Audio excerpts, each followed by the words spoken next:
The boy woke up from the dream and thought that it was a beautiful dream, and he wanted to destroy that, to devour that, to raise that. He further thought that it would be quite unfortunate for him if he wouldn't manage to do that. He finally took a sigh of relief that his villain was finally dead. It was a story narrated by the novelist. He ended the story by saying a pathetic end, befitting the most wicked villain. Nam Woo Him was the novelist, knackered of writing at the late hour of the night. He thought that with the death of the strongest villain in the world, my series was soon about to end. He talked to himself that the next chapter should wrap things up. He thought to himself that it was a miserable experience for him to write a novel which he didn't want to write, but was quite satisfied and happy that he would be able to finally call it quits after tomorrow as the novel reached its end. He further thought that he should leave his regrets behind when somebody knocked at the door. He was astonished to hear his door being knocked. He thought that it was too late for anyone to be knocking on doors. When he reached the door, he kept on asking who it was, but nobody replied, and suddenly the sound of knocking stopped. He thought that it could be some drunkard. Nam yelled, "Man, what the hell? Let's just go to bed." Suddenly the paper appeared flying from the top and then laying on the ground. He was surprised and said, "Where did this paper come from?" The paper said, "It's a gift. Please ask when you are in need." He kept on looking at the piece of paper which displayed that it was a gift. Suddenly Nam got the vision of his villain that was about to die in his novel. The villain confronted him by saying, "That's how I die. I have put in a lot of time and efforts. 10 years I spent sharpening my plate to take revenge on the people that felled my family. But still I have failed, though I'm sure that you know better than anyone." He kept saying that he lost many things like his family, friends, and lover, and gave up even more. The vision of that villain attacked Nam Woo Him out of terror. The vision asked him to do something for him. Lately Nam found himself lying on the bed. He questioned himself, did he pass out earlier? He stepped out of the bed, and then he noticed his clothes. He rushed toward the mirror to have a glance at him. He found himself in an ominously crimson head of hair and that sly mouth.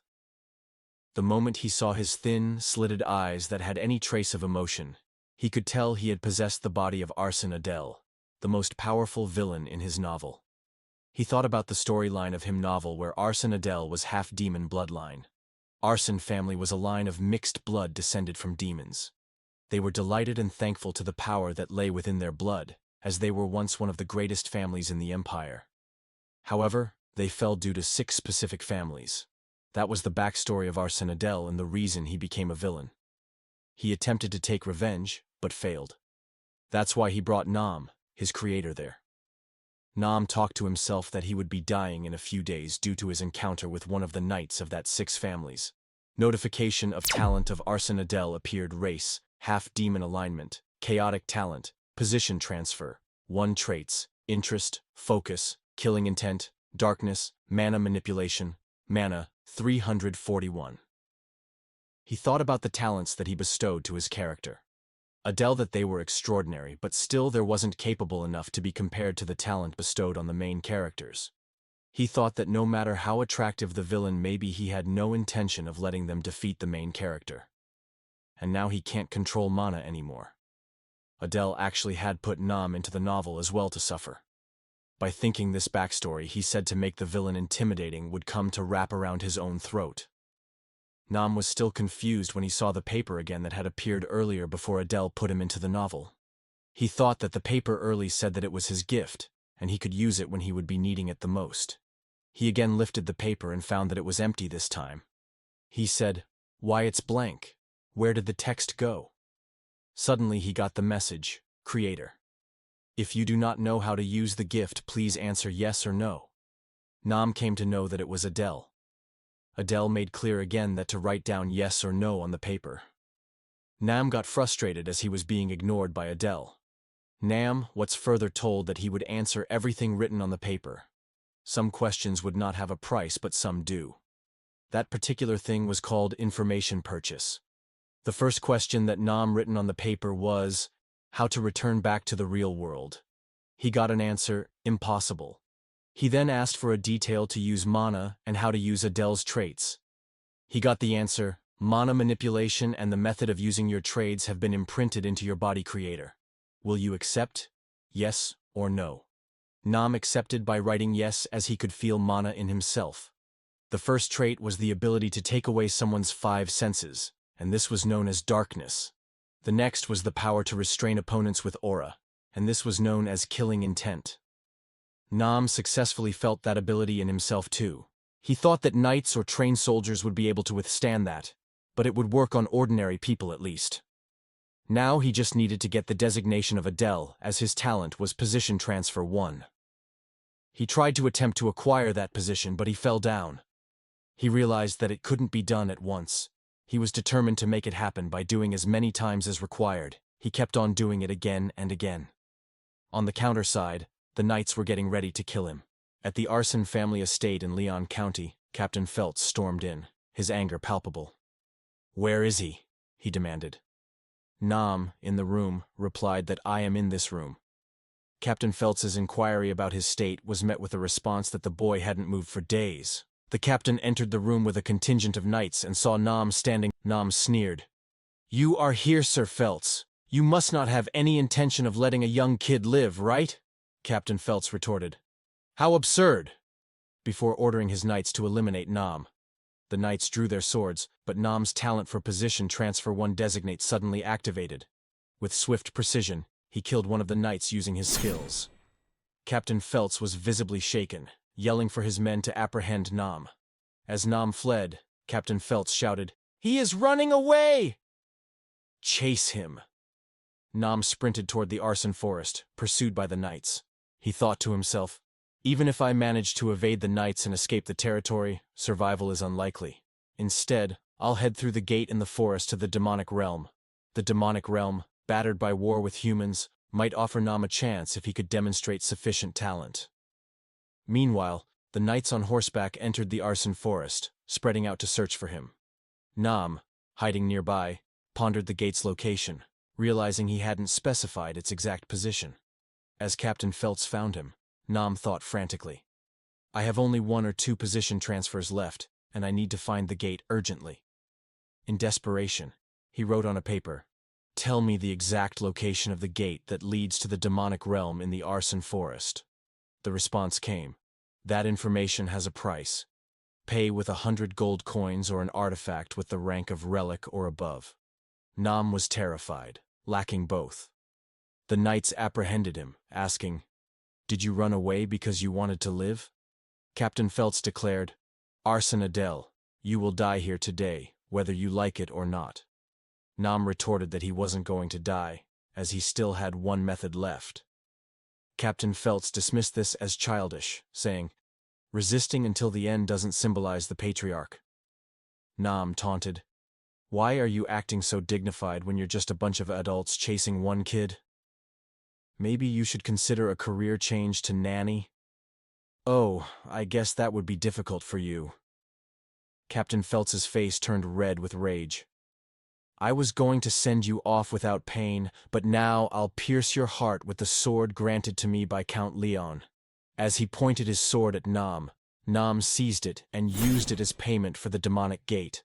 The paper displayed, "Thank you for paying the price, assessed to be barely more than the required price, guiding you to the gate of the demonic realm in the Arson forest." Captain Feltz was stunned.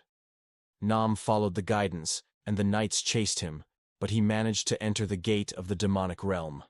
Captain Feltz yelled, "I'm not going to spare you alive this time." Nam replied mockingly, "You're going to catch me soon?" before disappearing into the demonic realm. While sitting in the demonic realm, Nam kept on thinking how much time had passed after waking up from passing through the gate. He was inside the dungeon. He thought, it's a man-made dungeon that someone created, secret demonic arts place. Why is there jerky in a stone but in a place like this? He talked to himself if it was made by someone protecting a treasure.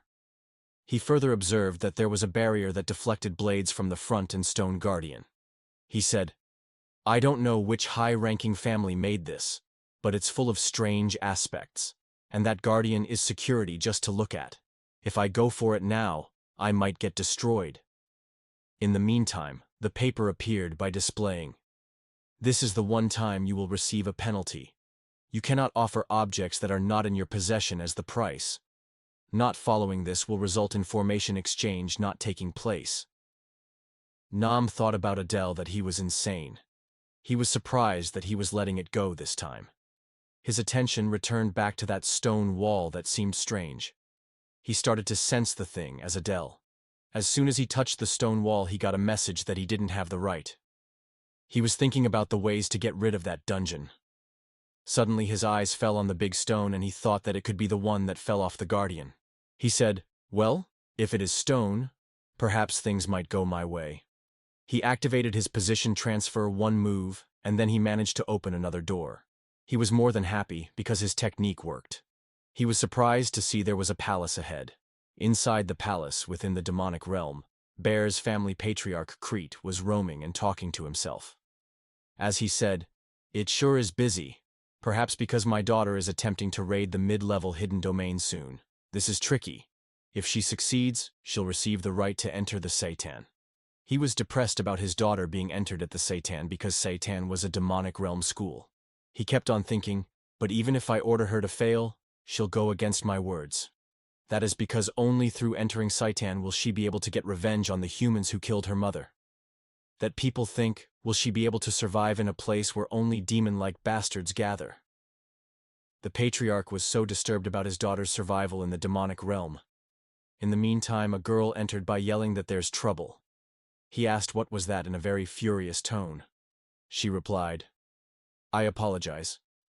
We heard news that there is someone unidentifiable in the hidden domain right now." The patriarch was stunned to know this piece of news.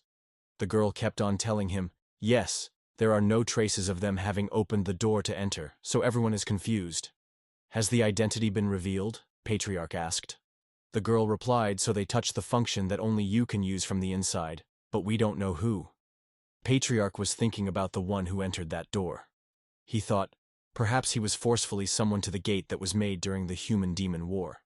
He told the girl, "He will die anyway, so no need to worry about it. You guys just focus on preparing for my daughter's exam." The girl nodded. Patriarch thought that if things went well, he would get a good pawn. On the other hand, Nam was struggling while coming out of the hidden domain. He was surprised, but how did he survive? He thought that even though he came out of it, but still he was in danger. It was not easy for him to get out of that trouble. There he encountered a wolf made of the stone. He again activated his position transfer 1 to attack that wolf back, and it worked again. He kept on running and fighting in order to find an exit. He came to know that there was a mission at every stage, as this time he encountered a giant four-legged monster and it seemed more dangerous than the wolf. He kept on running and fighting by using position transfer talent, and at the end he managed to reach the end and was welcomed. He was surprised by that welcome note as he said, "What? You welcome an intruder? What the? It seems like a boss room. Is there someone in there?" When he entered that boss room, he found a Death Knight. He thought, based on his face, he seems to be similar to Feltz. Death Knight said, "I express my respect for coming here." Nam activated his position transfer 1 designate, and he kept on running in order to get the treasure box. Nam thought, "Treasure box is bigger than I thought. There's also an ornament with the black dragon engraved on it. Wait, a black dragon ornament. Where have I seen that before?" Nam kept thinking about the black dragon.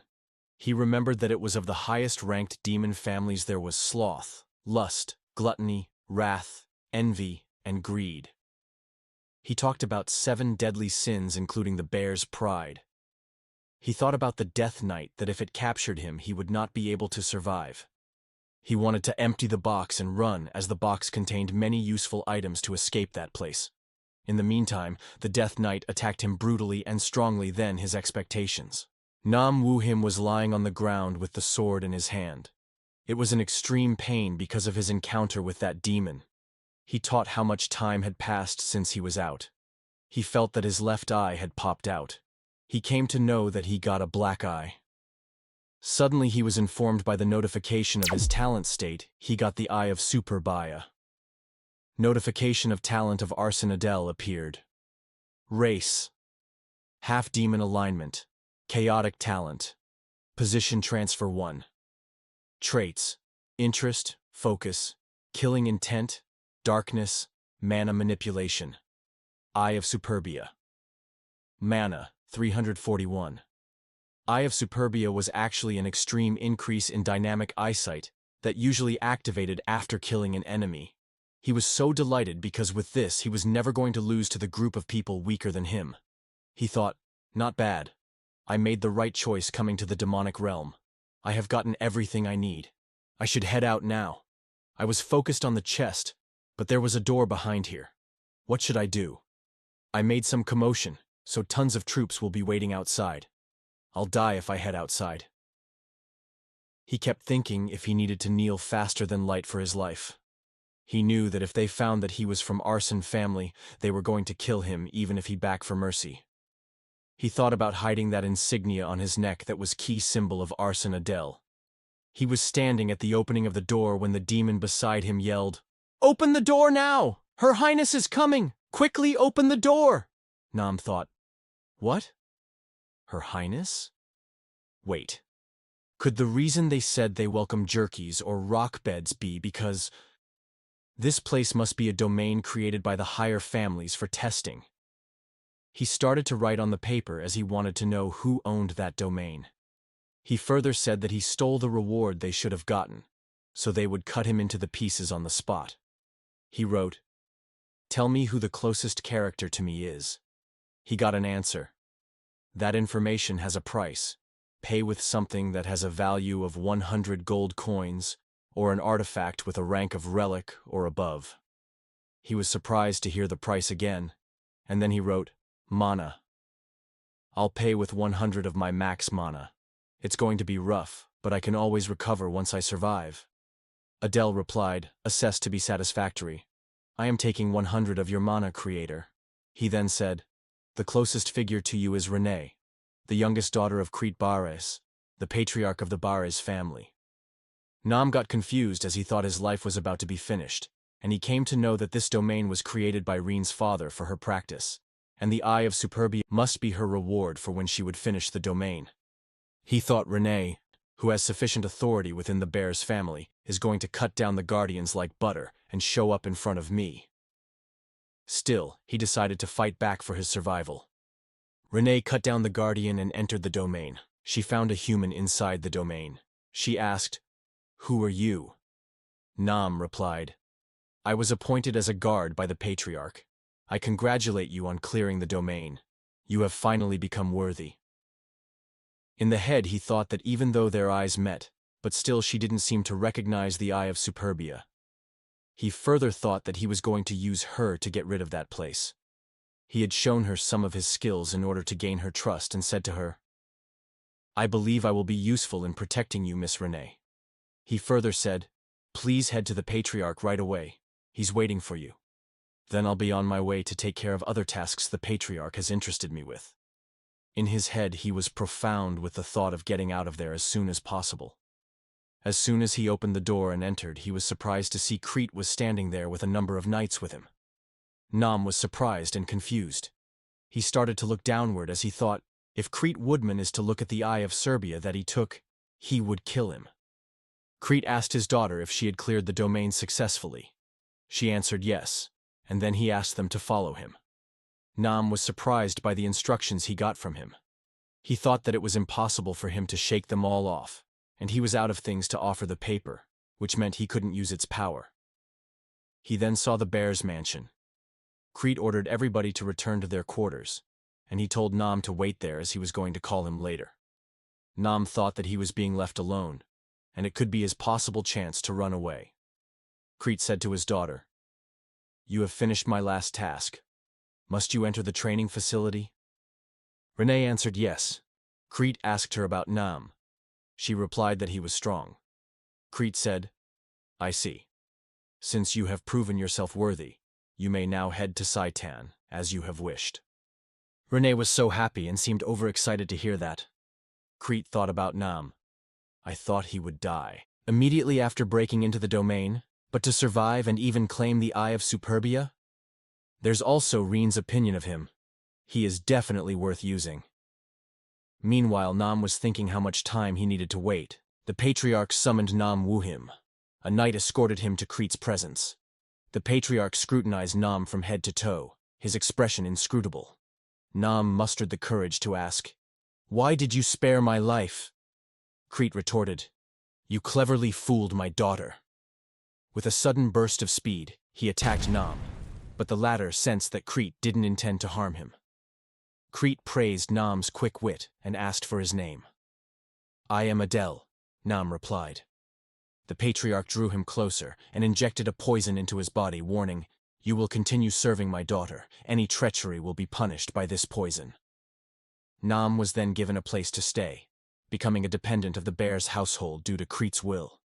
Grateful for his life, Nam felt used, thinking, "I need to eliminate this poison." He managed to expel the poison, which resembled a small snake, and decided to wait for an opportune moment to deal with it.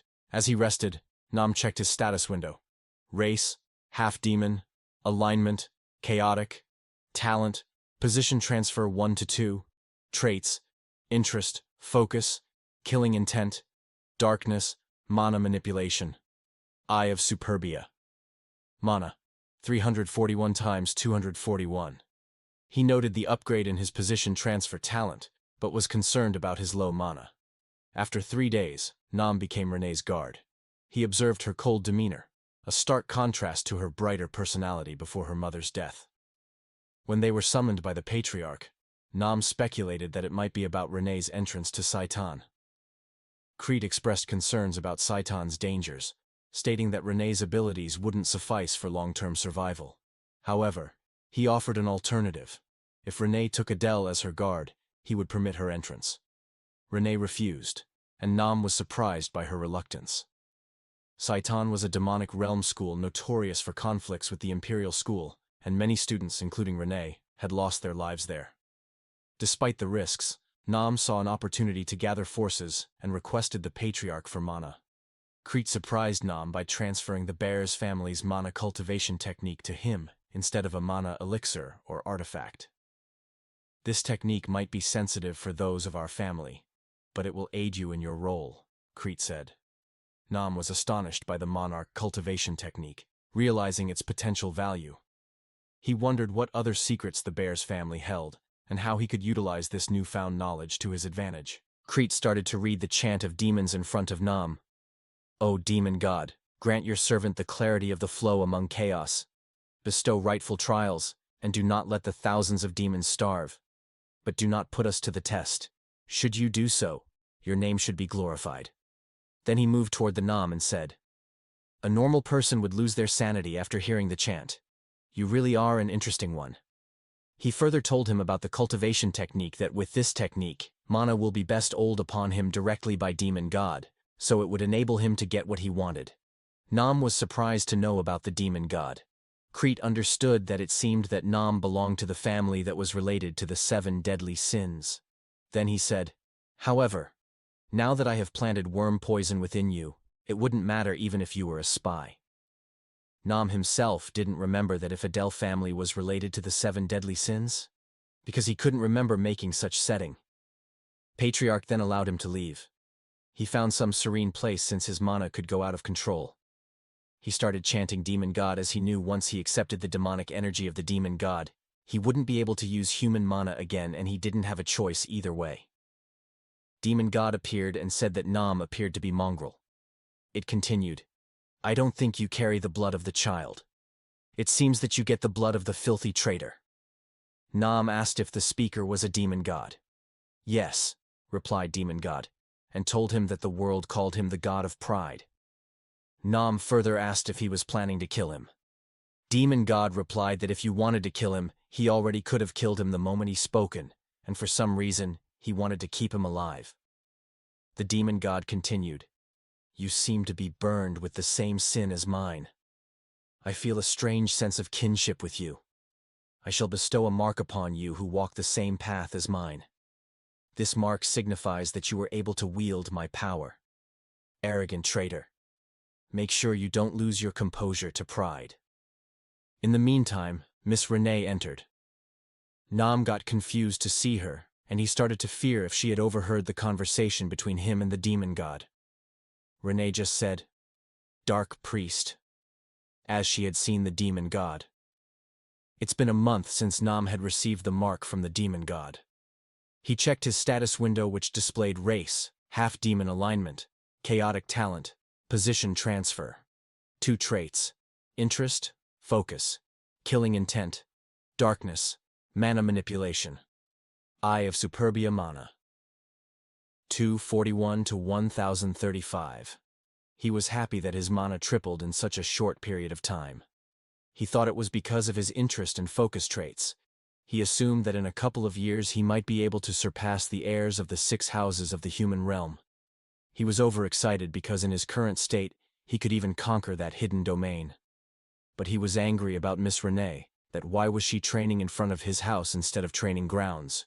He said, "Excuse me, miss." She answered, and yes. He was happy to know that she wasn't avoiding him anymore. He thought that she deeply misunderstood him as a priest. But this misunderstanding made sense because only dark priests in the world were able to communicate with the demon god. He was happy that she didn't know what he talked about with the demon god. But if Renee started to treat him as superior, it would be bad for his reputation. So he requested her to treat him in the same manner she used to. He told her that he was following the orders from the family head to protect her. She then rudely said, "Bring me the water." Nam was surprised with the tone. She declared that he wanted her to treat him comfortably, as for now she was very tired from the running and she was feeling thirsty. He brought her water. Nam was interested in conquering the domain, but Renee was not leaving him alone. He was running all the time as he had to act before the main character crossed over the demonic reel before him. He wanted to get hold of that treasure in order to survive in Saitan. He asked her, "How are your preparations for Saitan enrollment going?" She said why he was asking. He replied that she was going to face all sorts of vicious humans there. He further told her that he was worried for her. Miss Renee replied that she packed everything that she needed. He requested her to go back and double-check just to make sure, and he didn't want to be troubled in case she realized that she had forgotten to bring something important. She got furious and said, "What are you trying to say? Get to the point." He replied, "I'm only saying this because I'm worried for you, since I am your escort after all." She said that he was a liar and he was planning to run away from her. She asked, "Are you sick of me?" He replied that he actually heard about the domain around the area and he wanted to conquer it. Miss Renee buckled up and took her sword out and said that she wanted to go to the domain with him. She further said that they can finish within today if that was nearby. She asked him, "Where is this domain? Is it the domain of undying?"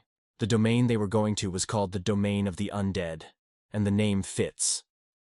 A long time ago, it was ruled by necromancers, but after they were wiped out in a big war, the place was left full of undead soldiers. Now, it's just a dead battlefield. Renee had done her research.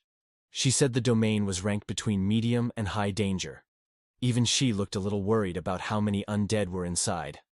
Nam realized he probably needed her help, but having her along also made sneaking in and out much riskier. He warned her that if Crete found out, there'd be serious trouble. Taking her into such a dangerous place without permission could get him in trouble. But Renee wasn't scared. She said she was ready for the consequences. She showed Nam a secret exit from the estate, a narrow tunnel only she knew about. Nam raised an eyebrow. It was clear this wasn't her first time sneaking out. She didn't reply. She was too focused on getting them out safely. Soon, they reached a misty mountain range. The air was cold and quiet, broken only by the wind. Nam asked how long the climb would take. Renee just gave him an annoyed look. He quickly backed off, saying they should just keep going. Eventually, they arrived. What they saw was nothing but ruins, broken buildings, and gray stone everywhere. Renee swore under her breath. Nam reminded himself not to mention his family name in a place like this. They began digging under a giant stone statue, following a path Nam remembered from the original story. Beneath the statue was the real entrance to the domain, hidden and protected long ago by undead soldiers. They reached it, and Nam offered to go in first, but Renee said no. She was more than capable. Inside, it was brighter than they expected. A strange light glowed from the stone walls. Renee led them through the building confidently, until they reached the main chamber. The air was thick with magic, so much that they could feel it humming. Nam looked around. There were at least 100 graves here. The energy of death was so strong, it was clearly a much more dangerous place than the training grounds they'd used before. Before they could react, skeleton soldiers started rising from the ground. Skulls, bones, armor, they were surrounded by undead warriors. Renee didn't waste time. She released a burst of dark energy and rushed in. The undead were no match for her. Bones broke and fell as she tore through them. Nam was amazed. He was really glad she had come with him. He also knew there must be a necromancer nearby. These undead weren't moving on their own. Someone was controlling them. Nam blocked an attack and told Renee to keep going forward. He would handle things behind her, but then something strange happened. The undead they had just defeated started getting back up.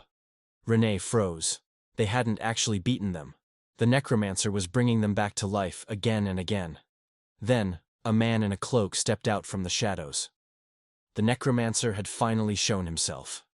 His eyes glowed with interest. He was surprised, but amused, to see two strangers enter his domain. He raised his hand and gave a dry command. The undead soldiers rushed forward, ready to destroy them. Nam knew this wouldn't be a normal fight. The undead didn't stay dead. They revived almost instantly.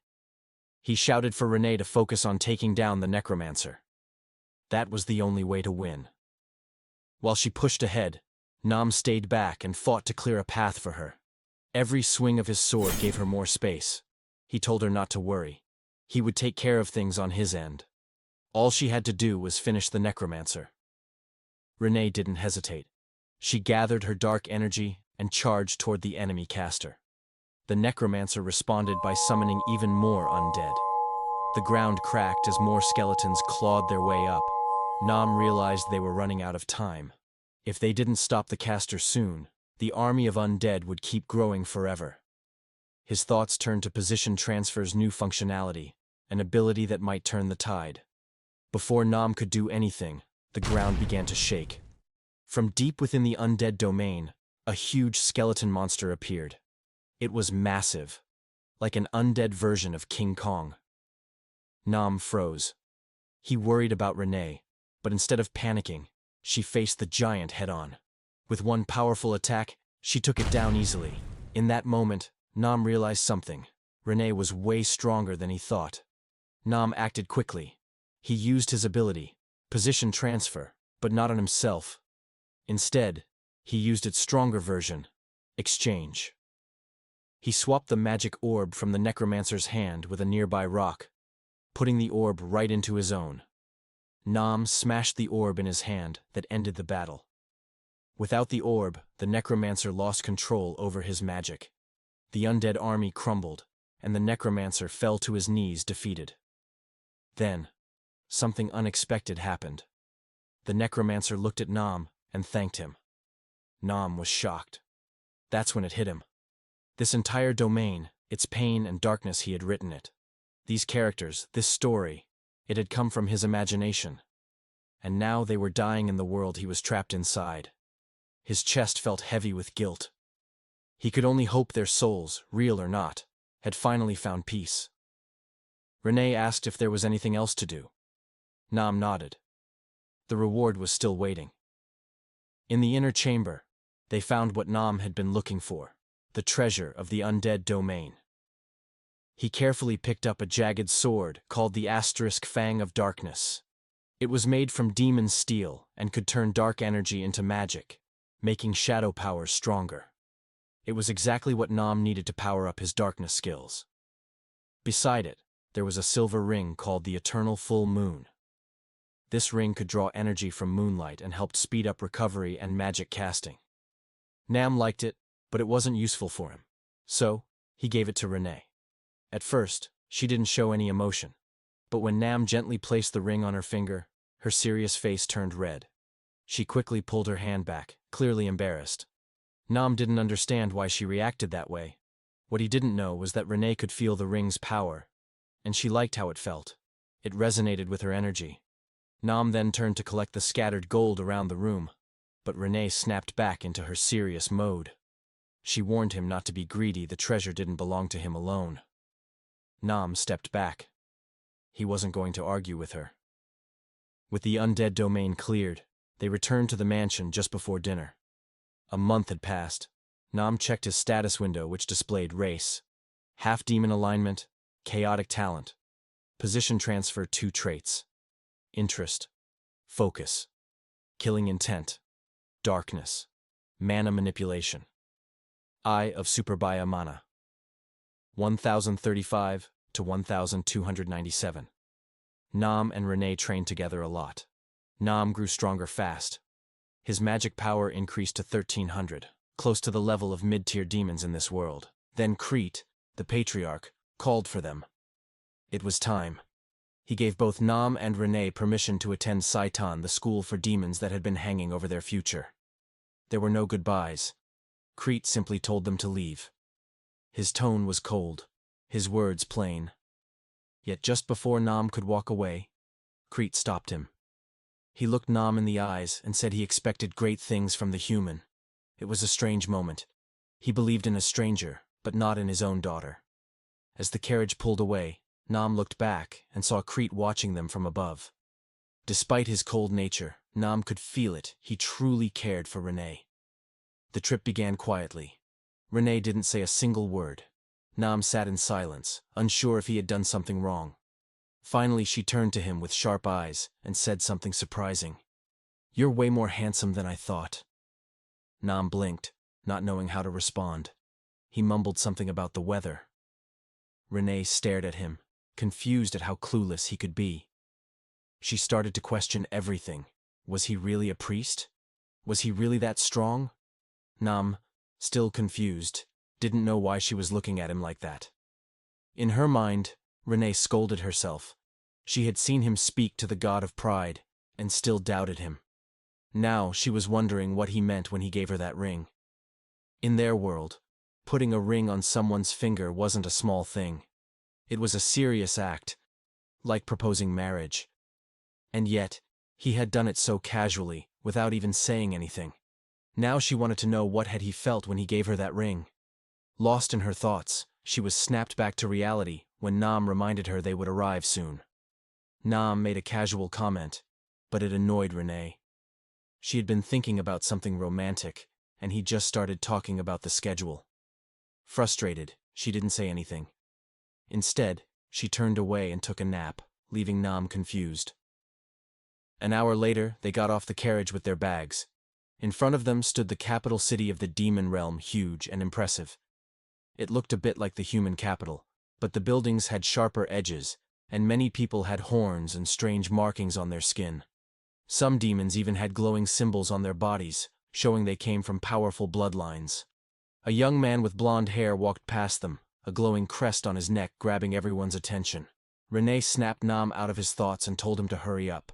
He asked where they were going, and she explained that the entrance exam was in 2 days. They had to register first.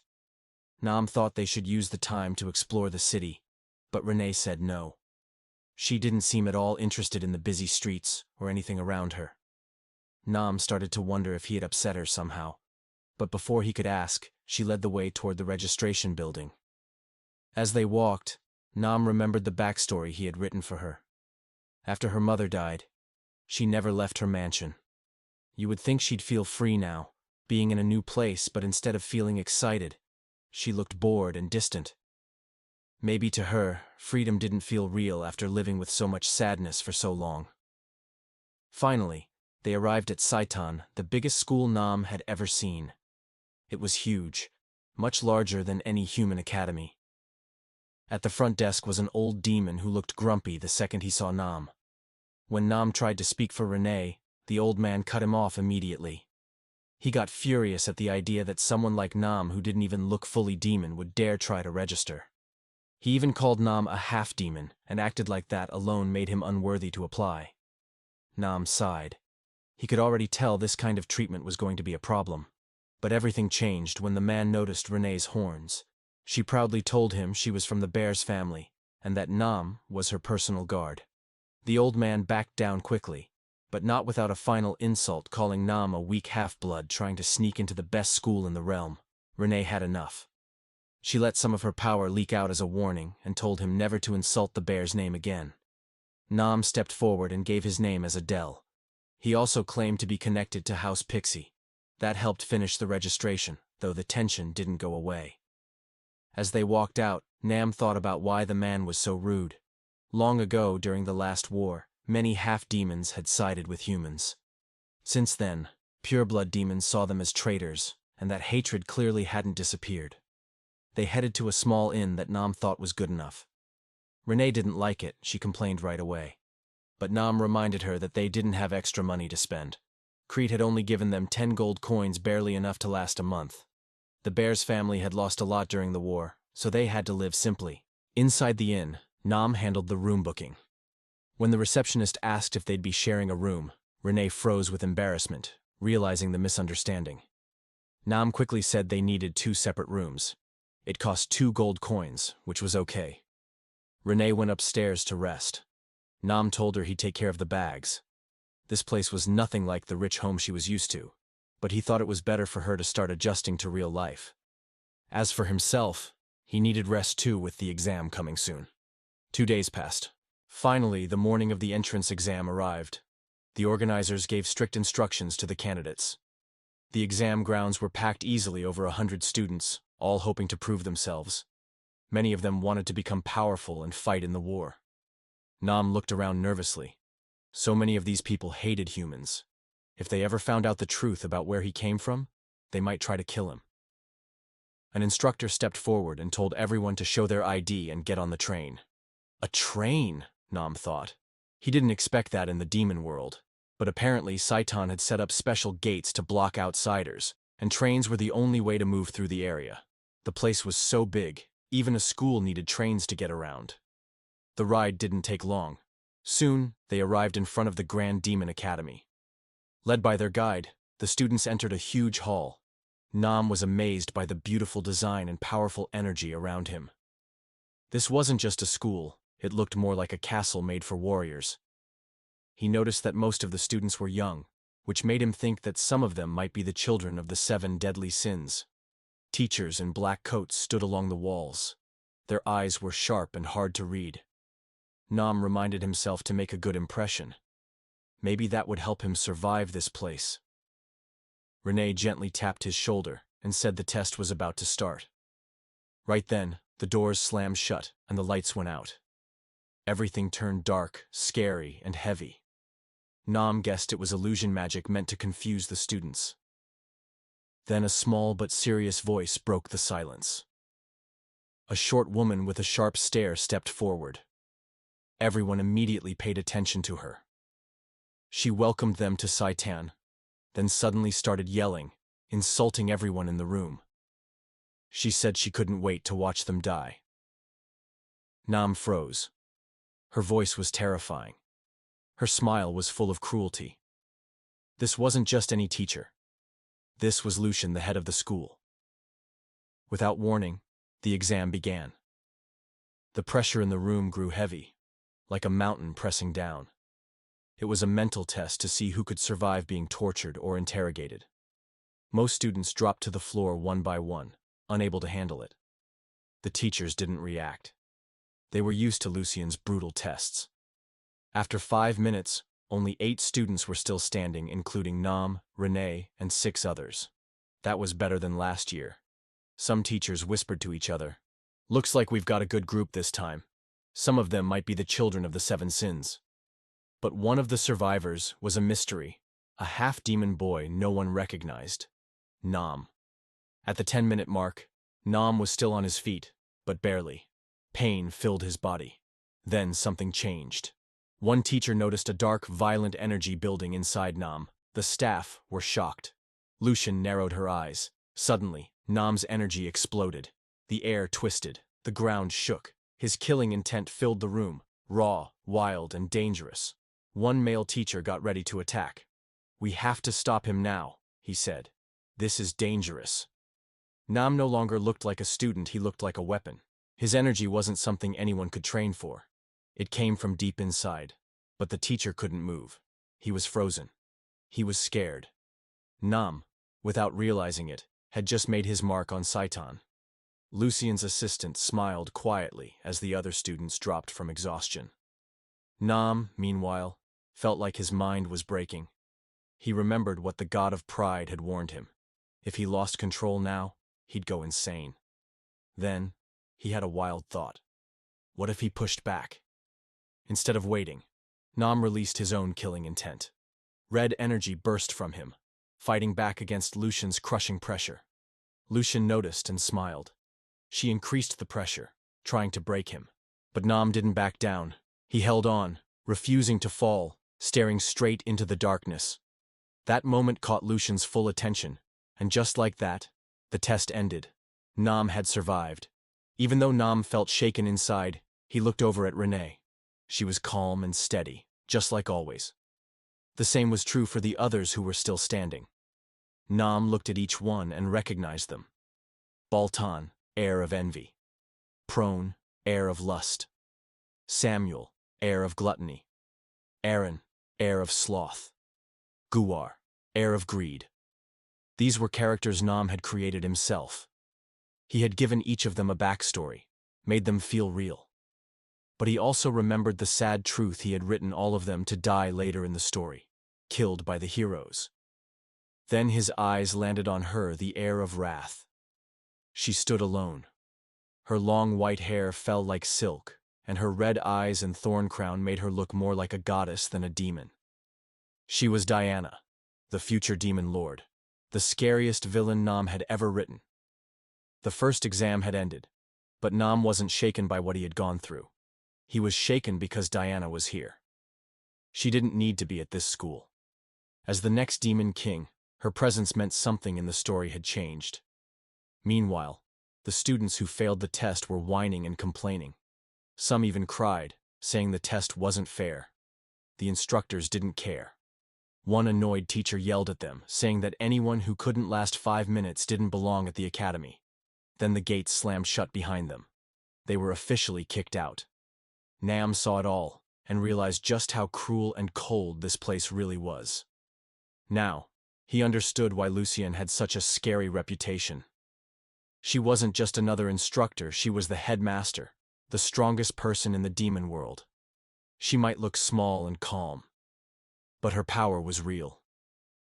Nam felt a bit disappointed. Even though he passed, he didn't stand out like the others had. Renee gave him a small nod of approval. It wasn't much, but Nam was proud of it. At least the teachers would remember him. Then, a male teacher stepped forward and told everyone to be quiet. His voice was strong and serious, like a soldier's. Nam guessed he probably had hidden knives in his sleeves. The man introduced himself as Ares. He was their main teacher from now on.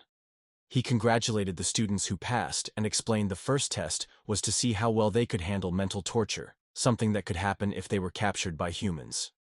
Ares then said the 8 who passed would earn points and gain access to the school's weapons, but only if they passed the second test. Nam was thrilled. Weapons! It felt like his birthday. The students who failed looked like they were going to explode with jealousy. Ares continued. The second test would be a combat exam to find out what skills each person had. Their performance would decide their rank in the school. Nam understood this next test would be much harder. He wondered what kind of opponent they'd have to face. Then Ares raised his hand and summoned someone from light itself. A warrior covered in shining armor appeared. He had a glowing sword that looked like it was made of stars. Nam's heart sank. He knew exactly who this was. It was Ninai Sel, the Sword Saint, leader of the Ninai house, and the main hero's father. Nam had written him to be the final boss. Now they were supposed to fight him. And they were still in the beginner stage of training. Renee looked at Nam and asked if he knew who the man was. Nam definitely knew. Ninai Sel was a one-man army. He had killed thousands of demons in the war. He wasn't just strong, he was unstoppable. And worse, Ares said Ninai would only use 10% of his strength. Renee scoffed. Only 10%? Nam panicked. Even at 10%, Ninai could destroy cities. Renee had no idea how dangerous this man was. Nam wondered if there was a smart strategy to pass the exam. Maybe he could use an information scroll to learn more, but he didn't have the gold to buy one. Ares announced that with their current levels, They cannot face Ninai alone, so they will divide them into teams of 4. Then Aries explained how the teams would work. The top 8 scorers would be split up to keep things fair. Renee rolled her eyes. She clearly didn't want to be stuck with weaker teammates. Nam's group was the last to be called. He was made the leader of Team 33. His teammates were Kenna, Chris, and Sanchez. Nam didn't recognize any of the names, which meant one thing: they were NPCs. Chris and Kenna were friendly and greeted him politely. Sanchez, though, was rude. He immediately made fun of Nam for being a half-demon. Even the side characters were bullying him. Nam ignored the insult and focused on the team. He told them they had to work together to survive. He turned to Chris first and asked what he could do. Chris showed his power mana transformation. He shaped his energy into armor and a sword.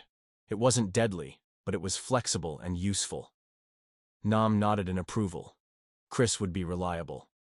Kenna stepped up next. She said she was a support fighter and showed her skill a prayer spell that made Nam faster. It worked, but it left her completely drained right away. Nam joked about it to keep the mood light, but inside, he was worried. The buff was really weak. How did she even pass the first test? Next was Sanchez. He scowled and used his ability. His body turned hard like stone. It was a solid power. He looked like a walking boulder. Then Sanchez gave a smug smile and said it was Nam's turn. Now all eyes were on him. He had to impress them.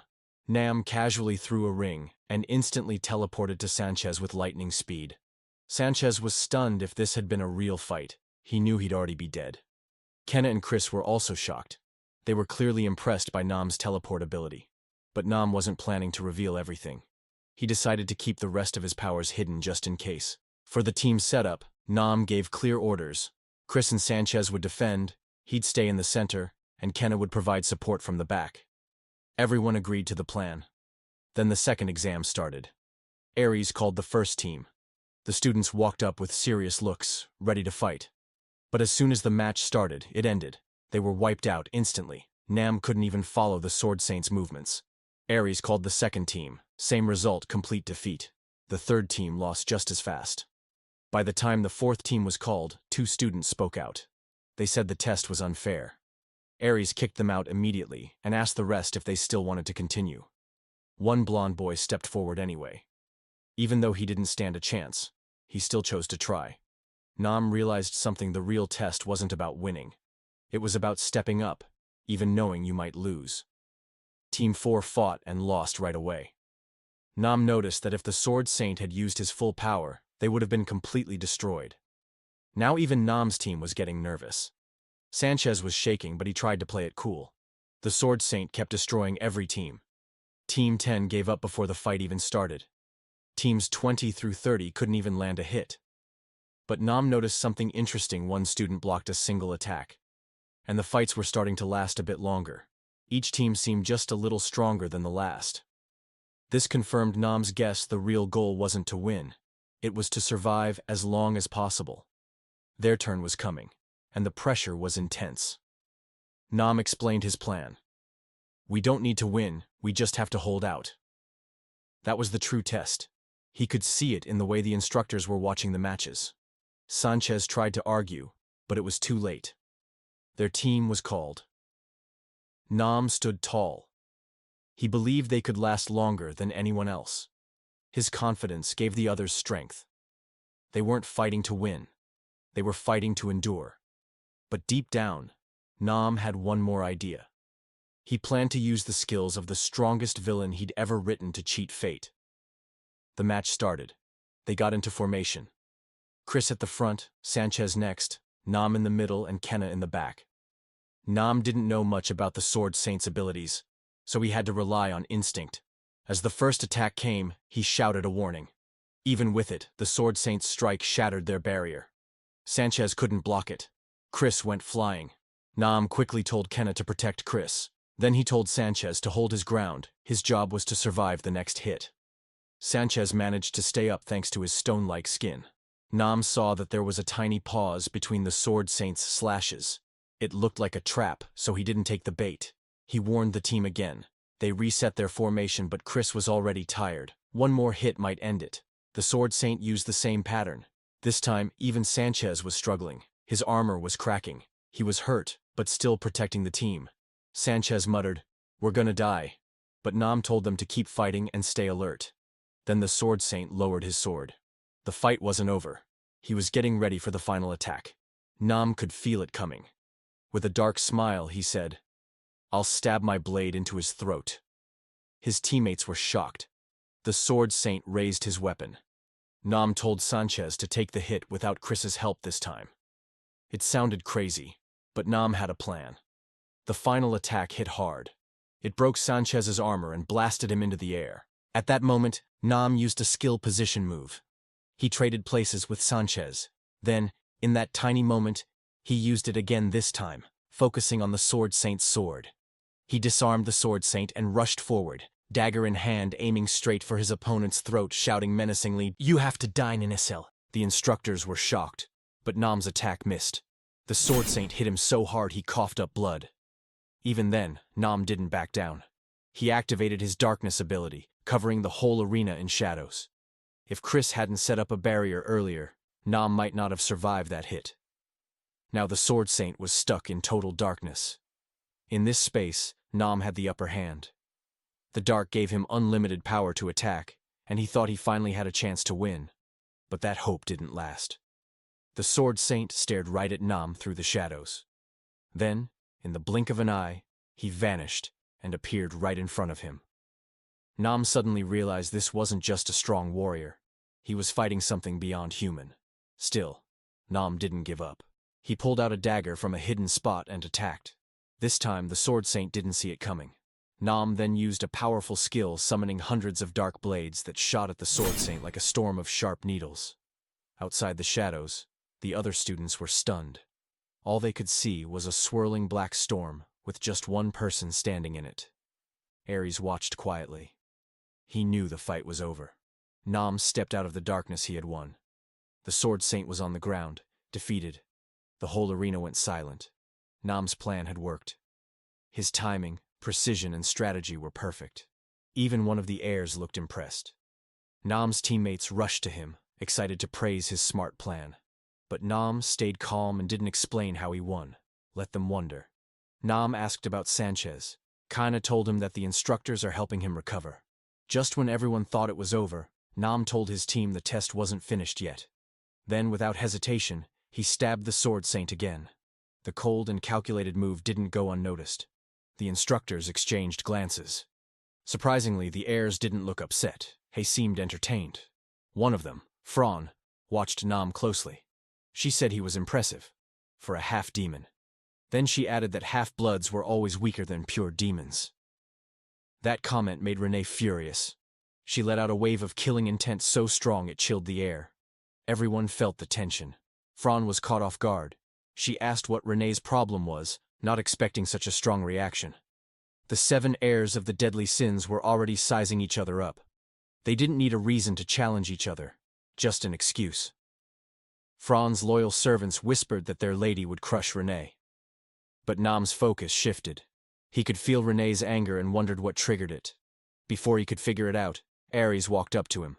The instructor asked Nam if he understood why he was chosen. Nam gave a casual reply, which only made Ares frown. Ares walked away, saying he'd be watching Nam closely from now on. Nam had hoped for a compliment, but all he got was a warning. Meanwhile, the tension between Fran and Renee grew. Nam was surprised by Fran's bold attitude. He guessed she must be from the House of Lust, but he couldn't understand why she would mess with someone as strong as Renee. He blamed himself. He had spent so much time writing the human characters in this world. He didn't put enough detail into the demon ones. Then, to Nam's surprise, Fran called out to him. He hadn't expected her to even speak to him. And then it got worse. She told him to become her slave. That was the final straw for Renee. Without a word, she rushed forward, sword in hand, ready to strike. She couldn't stand seeing her guard treated like garbage by the symbol of lust. She didn't wait. She charged straight at Fran, ready to kill. The fight would have happened. But Ares stepped in just in time.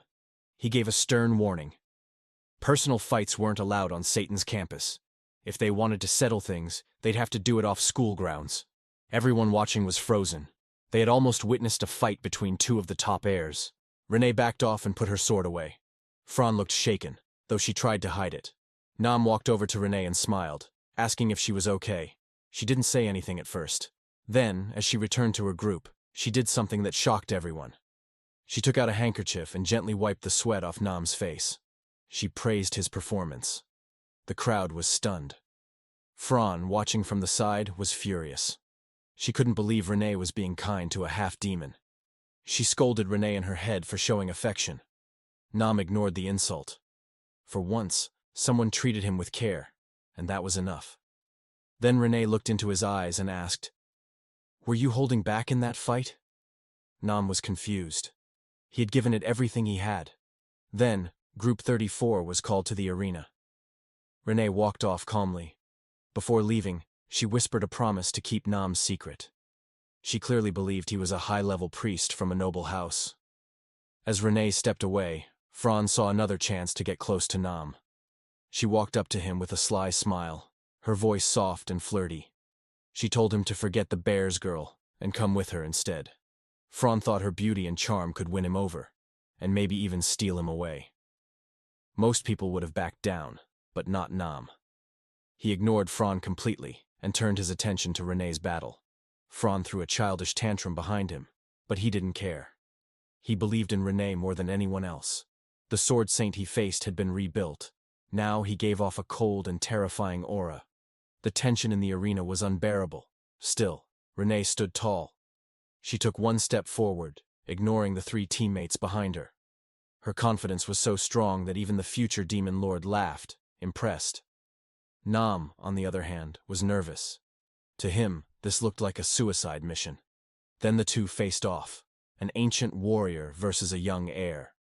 Their powerful energies clashed in silence. For a moment, nothing moved.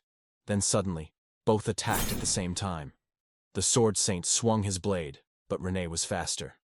With one clean strike, she cut him in half. His upper body and sword dropped, separated from the rest of him. Gasps filled the arena. No one could believe it. Renee had destroyed the sword saint in a single move. She said nothing. Calmly, she walked back to the group as the crowd erupted in cheers. Even instructor Ares showed approval. Nam was in shock. The sword saint had sensed how powerful Renee was. That's why he hesitated before attacking. Deep down, he knew he couldn't win.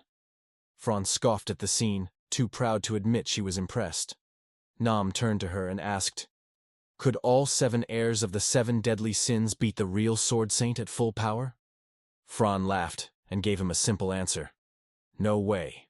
No living being could win against the real one, not unless the former demon king came back. She added that anyone with sense could tell the clone version of the sword saint wasn't even using 10% of its real strength, no matter what the instructors claimed. Nam stood quietly, letting that sink in. He had barely survived fighting a fake version of the sword saint. The real one would have crushed him. This was the world he had created. Yet there was still so much he didn't understand. Still, a spark lit inside him. Excitement. He couldn't wait to see what came next. More groups took the stage, each one led by a deadly sins heir. Inspired by Renee's amazing performance, the rest fought with boldness and power. They each beat the fake sword saint with ease. Nam paid close attention. He saw 2 of them rise above the rest, 2 future leaders he had once written about in his original story. When the final match ended, Instructor Ares called everyone to gather. He made an announcement.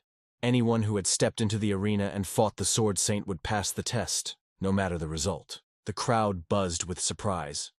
With that, they were now official trainees of Saitan. But Ares quickly warned them passing this test was just the beginning. The road ahead would be painful. It had crushed demons far stronger than them. The entrance ceremony would be in 2 days. However, there was something else. Those who defeated the sword saint had a special task.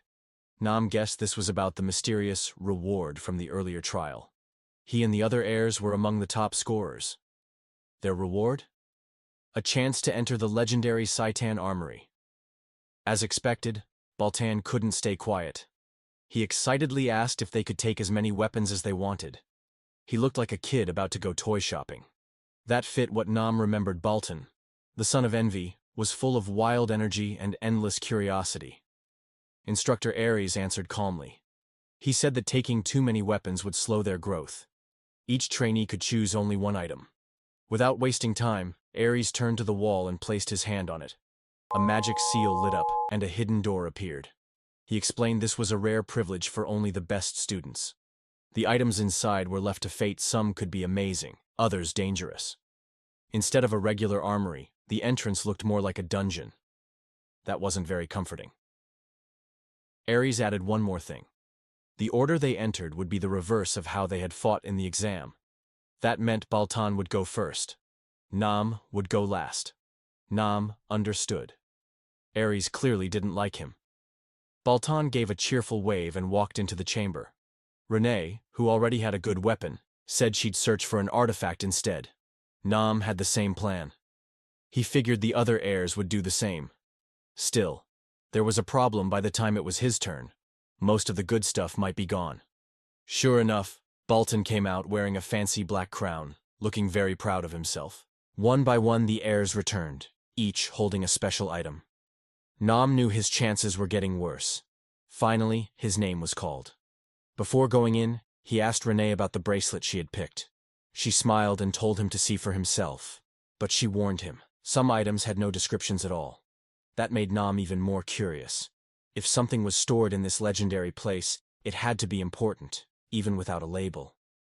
As he stepped into the armory, he gave Aries one last glance. Aries sighed and asked if Nam had something to say. Nam laughed awkwardly and asked about the items without descriptions. Aries said some were ancient relics with hidden power. Others could bring misfortune. No one really knew. It was up to luck.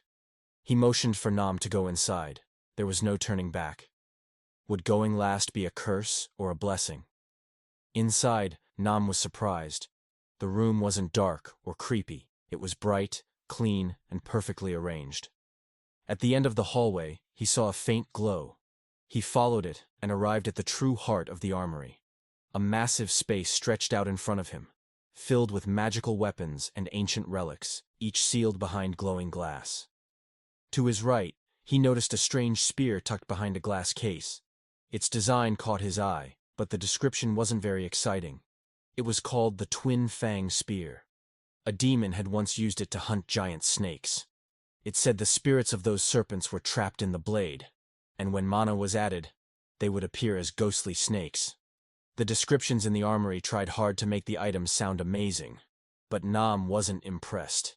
He saw through the hype. Most of it was junk. He already had his trusty daggers. There was no need to downgrade. He moved on and looked at a shiny item called the Starlight Crystal Asterisk. It had belonged to an astrologer and could light up dark places when charged with magic. Nam rolled his eyes.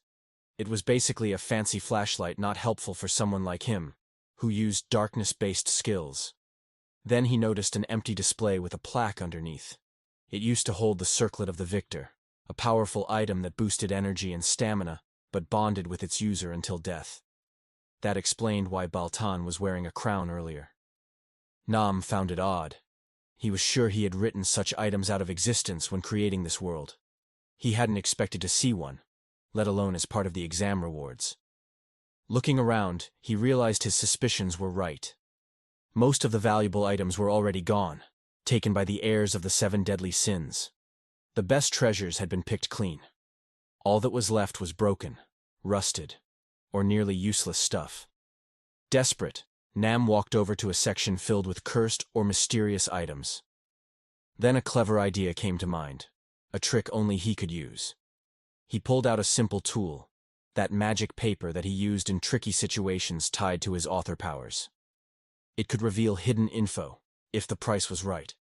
He tried it on a broken sword. The paper demanded a price, either a relic-level artifact or 100 gold coins.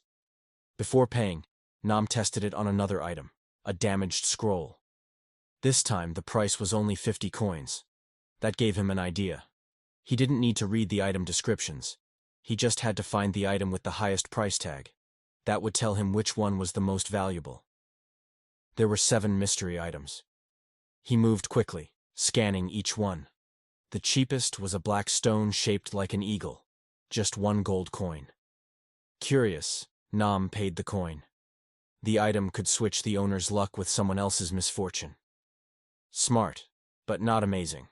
Some other items cost 50 coins. A few went up to 100, but none stood out. Then he found it, a shoulder armor piece, pauldron, that cost 300 gold coins to identify. The paper said it was likely a mythical level artifact, more powerful than anything the others had taken. He was ready to choose it, until something else caught his attention. A necklace sat quietly nearby. It looked plain and simple. No glow, no aura. But something about it felt off, like it was watching him. Nam's instincts kicked in. He couldn't ignore the strange feeling. He pointed the magic paper at the necklace. This time, the paper didn't just glow. It lit up brightly and floated into the air. Then it gave one sentence. "You must offer a god." Nam froze. That meant this necklace needed a god-level sacrifice to activate. It had to be at least legendary tier. He couldn't believe it. This nothing special item might be the best one here. But reality hit. He didn't serve any gods, not even a minor one. He had no way to meet that requirement, at least, not yet. Still, he wasn't ready to give up. He poured a bit of mana into the necklace, hoping for a reaction. Nothing happened. Frustrated but determined, he tried different ways to get the paper to give him more info. It always said the same thing. Offer a god. Eventually, he gave up on figuring it out for now, but he still took the necklace as his reward. It had no description. Its power was unknown. Its demands were impossible. But deep down, Nam felt it was the most valuable item in the entire room. He put it on and opened his status screen. He was right. A new trait had appeared. It didn't have a name yet, but it was definitely active. He didn't know what it would become, but he would find out. When Nam stepped out of the armory, Instructor Aries was waiting. He immediately questioned Nam's choice. "Did you really pick something with no description?" Aries asked. Nam calmly said yes. Aries pushed further. "Did you know something about it?" Nam shrugged. "No." Technically, that was true. Even his cheat paper didn't tell him much this time. Aries stared hard at Nam. Something about this kid always felt off. Still, he decided to let it go. He turned to the rest of the group and told them to take care of their chosen artifacts. They could be blessings, or deadly curses. Either way, those items might one day save their lives. Nam looked around at the other students, future leaders of the demon world. They would soon receive massive support and money from powerful groups. Nam didn't need all that. Just a small piece of it would be enough. As the group left, the secret entrance to the armory faded away like it had never been there. The exams were finally over. Nam and Renee started walking back to their dorm, but someone stepped in front of them.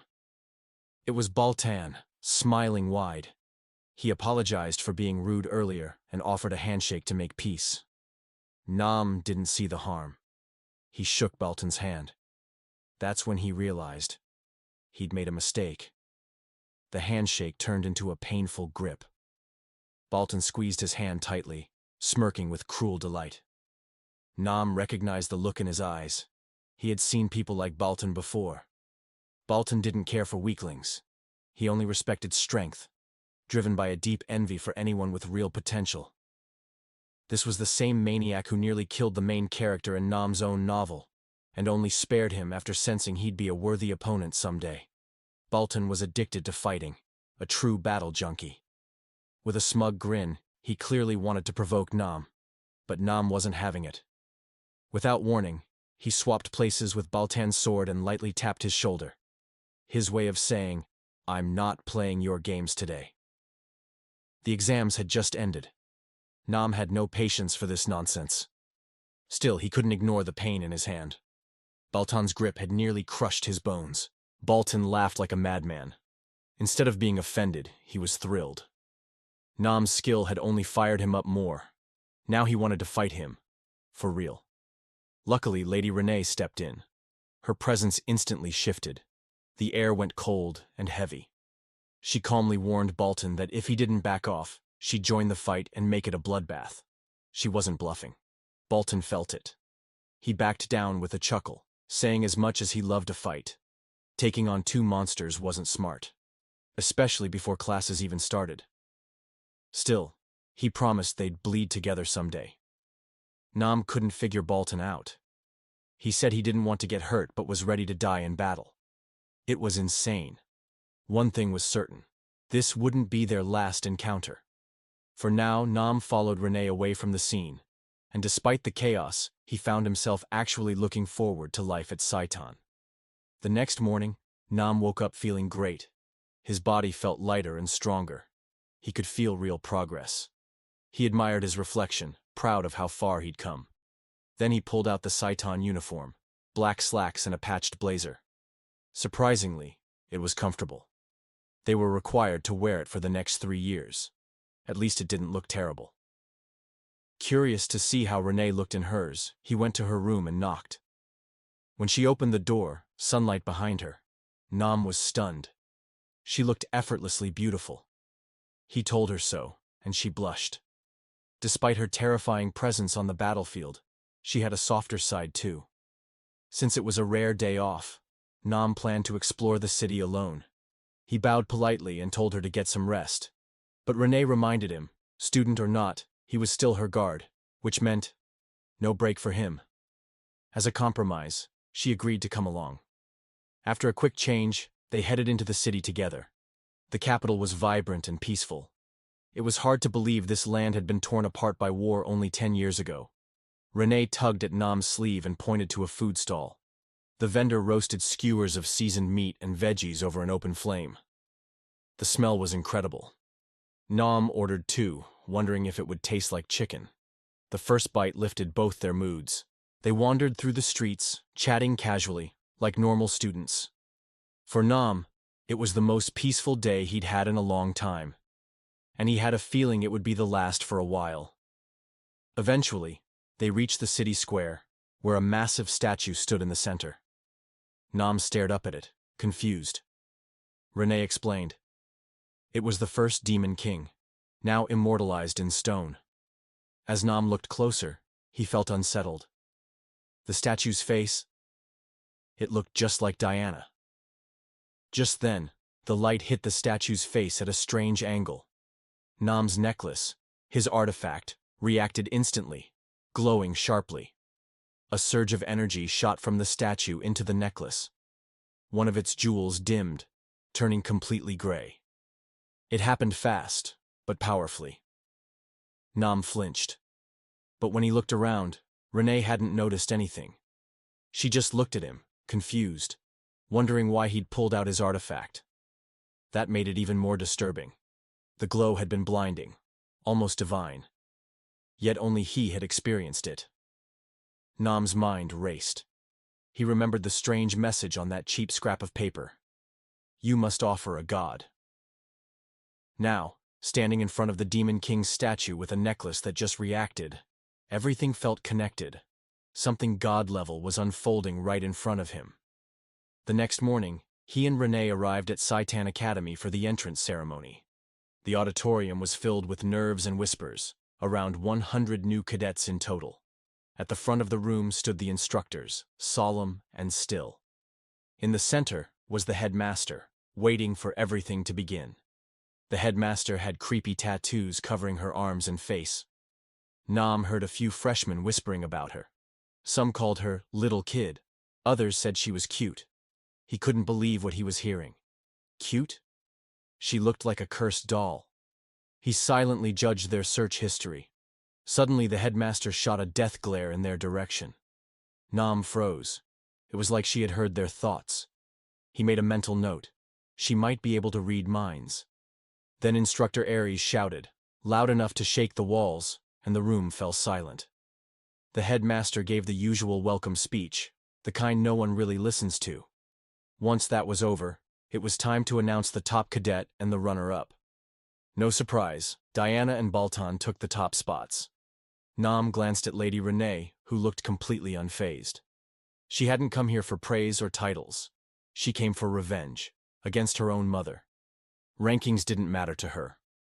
Baltan grinned and glared at Nam as he walked up to the stage. It was a challenge, loud and clear. Nam ignored it.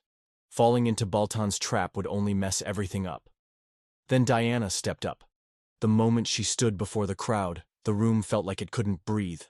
Daughter of the Demon King, blessed by the gods. She spoke with fierce determination, promising to erase the shame of the past and rebuild the demon realm. Her words hit hard. Pain, rage, and loss hung in the air. Nam could feel it. Many demons here had lost their homes, families, everything. If they ever found out who Nam really was, tied to the arson bloodline, they wouldn't just exile him. Torture would be the best-case scenario.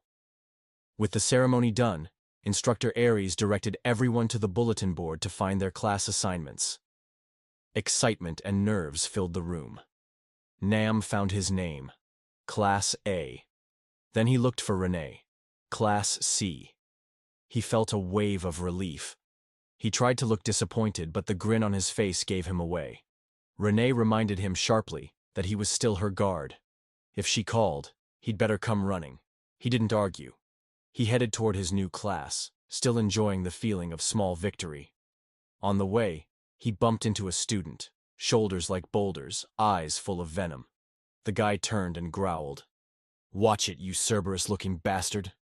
Nam's blood ran cold. He knew that face. Samuel, son of Varus, direct descendant of gluttony, strong, arrogant, unstable, a total disaster. Nam apologized, trying to avoid a fight. But Samuel didn't look like the forgiving type. His face begged to be punched. Among all the 7 deadly sins heirs, only Renee had shown any decency. The rest? Freaks. Nam just hoped Baltan wasn't in his class too. Meanwhile, in the Saitan faculty room, things were getting tense. Instructor Idea was yelling about being disrespected, demanding to be treated like a real faculty member. Across from her, Aries argued that she wasn't suited to handle a certain student. He insisted he should take over her class, because he had more battlefield experience. Idea snapped back that he was trying to take control of something that wasn't his. The headmaster, Lucian, clearly tired of the drama, asked them to calm down. Idea said she was being unfairly targeted. Lucian gave Aries the floor. Without hesitation, Aries said he was keeping his eye on one cadet in particular. Adele, our MC Nam. He described Nam as dangerous, the kind of student who could one day turn his blade on his own allies, a born killer, someone who needed to be watched closely. He further said the issue wasn't power, it was intent. Nam had the eyes of someone who'd seen too much, killed too easily, and learned how to hide it. That made him more dangerous than all the prodigies combined. The room didn't buy it. To them, Nam was just a second-rate half-demon. But Aries pushed harder. He wanted to personally oversee Class A. He believed Idea couldn't handle Nam. The headmaster sighed, and her aura alone was enough to silence the entire room. Lucian acknowledged Aries' concerns but said switching advisors now would cause more problems. Still, she agreed. Caution was smart. So she made a decision. Idea would stay on as Nam's instructor, but she'd need to keep a close eye on him. And with that, the meeting ended. The first official day of classes at Saitan had begun. In Class A, Nam sat at his desk, deadpan. This was already a mess. In front of him was Laurel Fraun, heir of lust, who hadn't shut up since walking in. It could be worse. At least it wasn't Diana. Even worse? Samuel, heir of gluttony, sat nearby, silently radiating hatred. Fraun leaned over, still chatting away. "You should feel honored," she said. "I'm making you my personal slave again." Before he could reply, Samuel growled, "If you two don't shut up, I'll kill you both." Fraun turned her attention to Samuel, insulted, and Nam was left in peace for now. Then the door slammed open. Instructor Idea entered. The room instantly went quiet. She introduced herself plainly. "My name is Idea, but most of you probably know me by another title, the Legion of Calamity."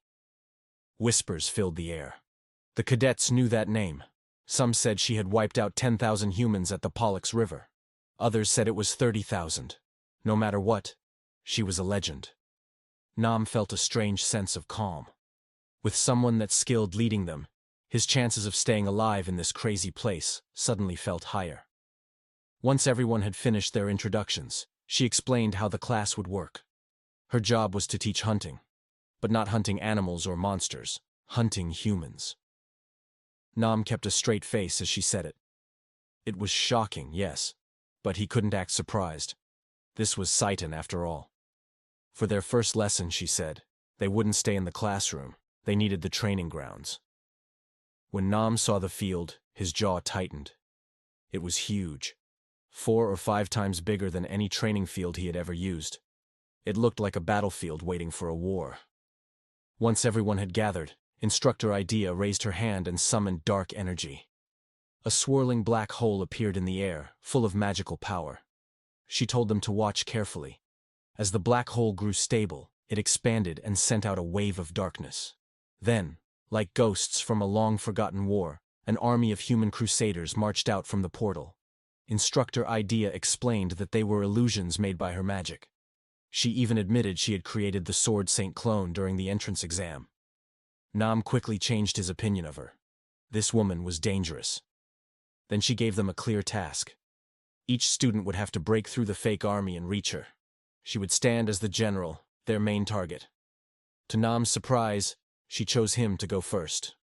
With a grin, she teased him, daring him to try stabbing her in the throat again, just like he had done to the Sword Saint clone. Nam noticed she'd been watching him too.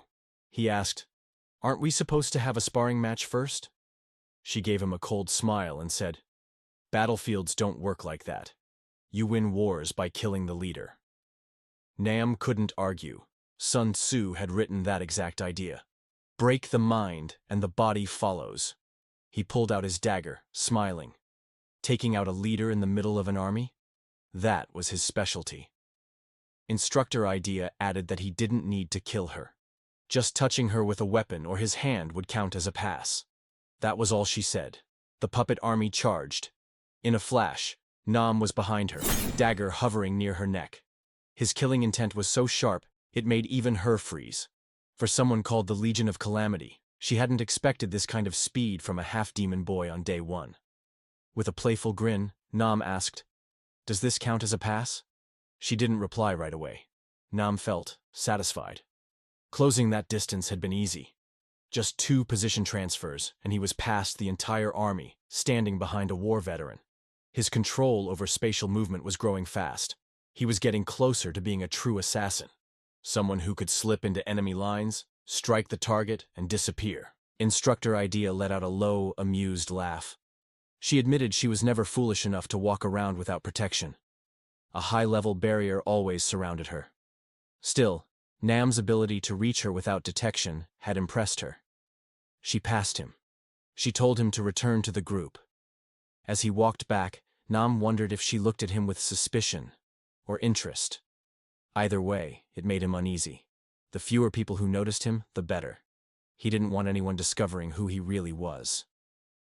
Then, Instructor Idea addressed the rest of the class. She praised Adele our MC Nam's performance and warned that anyone who failed would get extra training sessions. With that, Class A's evaluations began. One by one, cadets stepped up to fight the puppet army. They were demons, born to fight, and it showed. Their movements were sharp, fast, and aggressive. But they weren't facing real opponents. These puppets were just magical illusions, designed to act like human soldiers. Despite that, most cadets failed to reach Instructor Idea. The puppet army wasn't strong, but it was good enough to slow people down. The test was meant to check strategy and pressure handling. One trainee tried to climb over the army to get a better angle, but was shot down by illusionary arrows from puppet archers. Nam smirked. It was kind of sad. All that effort, and they couldn't even beat fake soldiers. Watching this made him appreciate how overpowered his position transfer skill really was. He could just blink through the whole battlefield. If things kept going like this, he might just end up top of Class A. Then a name was called Samuel. Nam leaned forward slightly. He was curious. Earlier, Samuel had been loud and full of attitude. Now was the time to see if he could actually fight. Samuel stepped up without hesitation.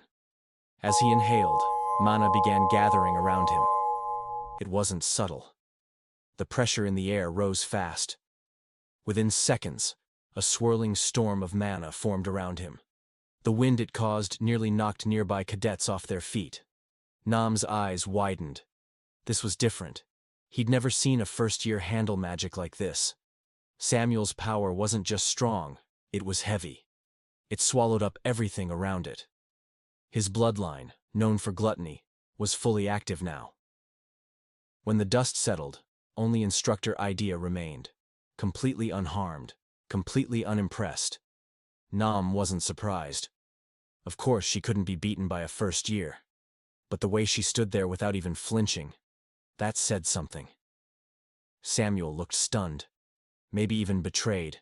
His best move had done nothing. Instructor Idea explained coldly, "You failed.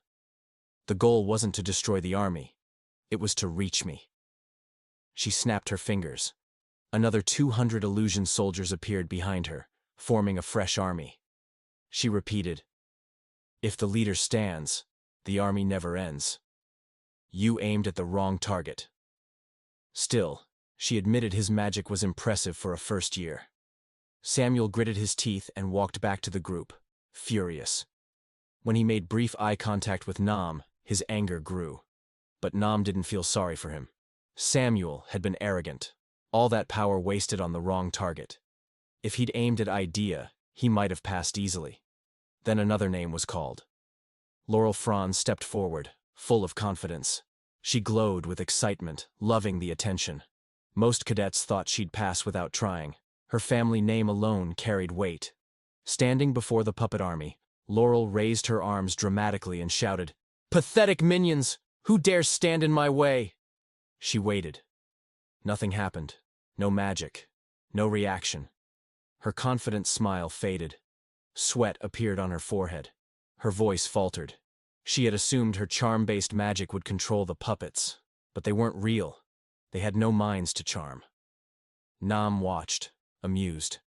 During the entrance exam, she had used her teammates like tools, giving orders from the back like a spoiled queen. But when forced to fight alone, she was no more dangerous than a pillow. Laurel Franz turned to the class in desperation. Her eyes locked on Nam, pleading and almost panicked. She called out to him, still referring to him as her slave. The entire class froze.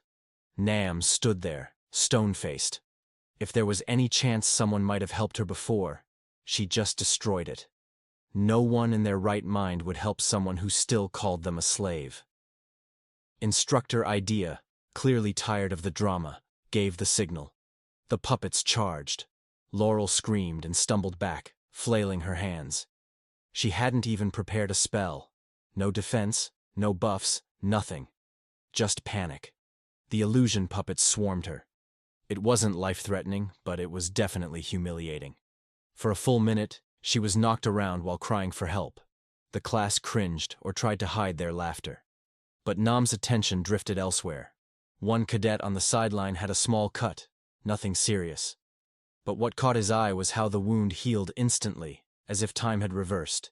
Healing magic. That kind of magic was rare, and strictly human, which meant this pink-haired cadet had to be a half-demon, just like him. Not only that, but a half-demon who could heal. That was almost unheard of. Nam stared, realizing, if she was legit, she could become one of the most important people at Saitan Academy. He committed her face to memory. He didn't know her name yet. Just as he stepped forward, Instructor Idea called him back. She handed him a boring job: escort Laurel back to the classroom.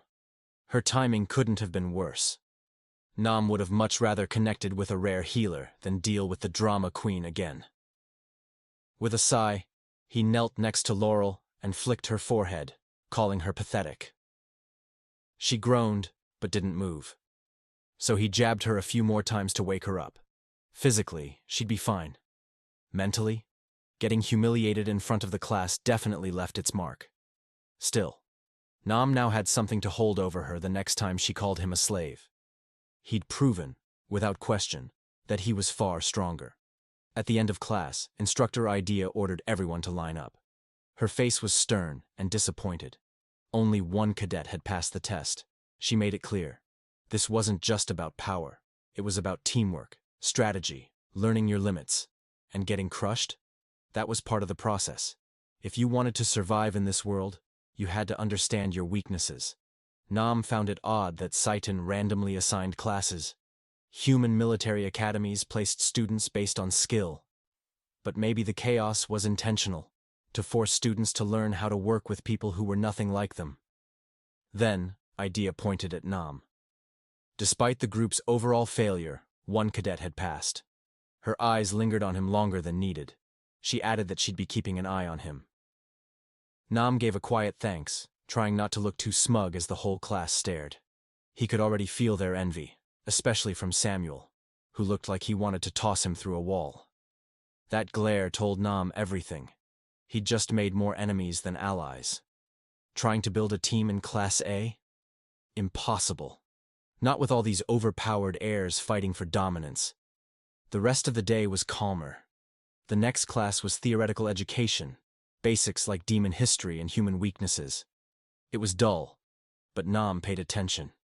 He learned that demons and humans shared similar bodies.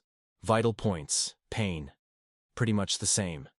There'd be a quiz next time. After surviving a class full of combat and chaos, this felt like a regular school day.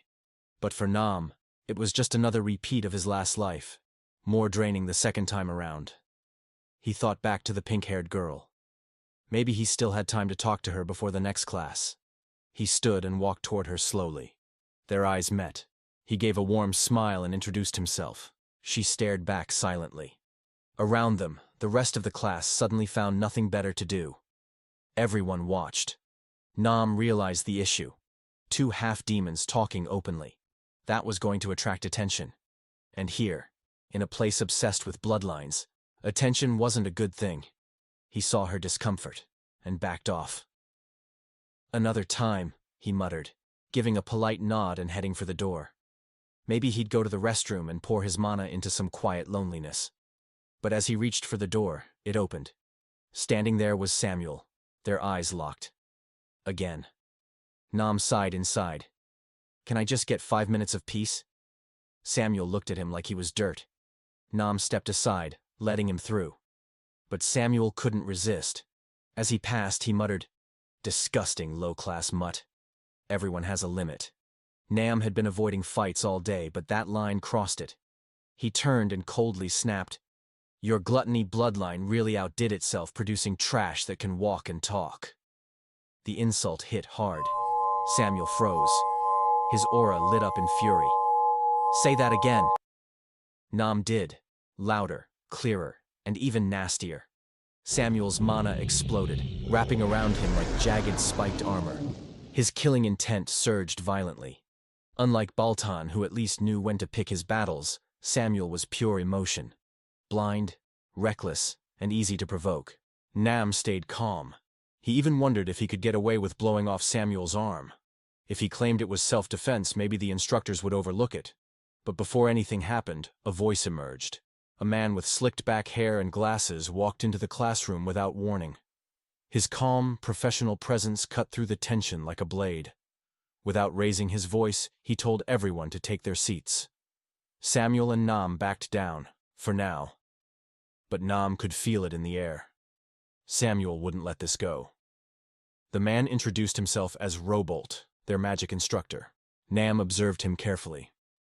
His smooth entrance and unbothered attitude stood out. If he was teaching at Saitan, he had to be a big deal. Nam felt a spark of interest. Maybe he could actually learn something from this guy.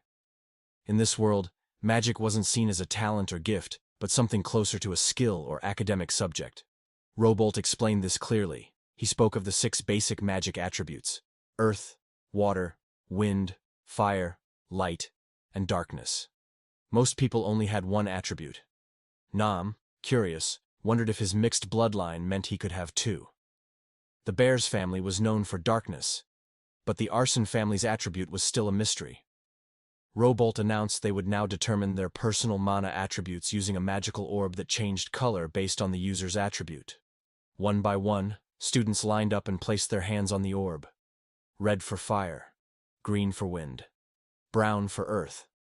Nam stayed in the back, observing. When it was finally his turn, Robolt surprised him by calling him up by name. Nam stepped forward, placing his hand on the orb.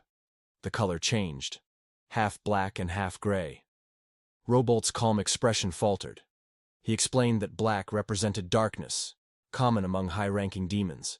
But the gray was something else, rare and unfamiliar. Nam asked what it meant. Robolt said he did know, though it was extremely rare. Gray meant chaos magic that defied the natural order. Nam was stunned. Not even his own story included this kind of magic. Magic that defies the natural order? It might be the key to understanding his unique powers. For now, he decided to focus on his darkness attribute, at least until he learned more. Later, Nam sensed someone behind him. He turned around quickly. It was a girl, surprised he'd noticed her despite using stealth magic. She glared at him with frustration. "What were you thinking?" Nam played dumb. "What do you mean?" She wasn't buying it. "You provoked Samuel on purpose, didn't you?" Nam defended himself, saying he just couldn't stand bullies. She scoffed. "You messed with one of the 7 deadly sins families." He brushed it off. "Nothing can get into Saitan anyway, I'll be fine." But she got even more annoyed. With a sigh, she said he clearly didn't understand. "This isn't just some demon family rivalry. That kid's family is—" She trailed off, leaving the warning unfinished. Then she turned to leave, tossing a final remark over her shoulder. "At least try to be careful." Nam watched her go, confused. Was she saying Samuel's family was known for brutal revenge?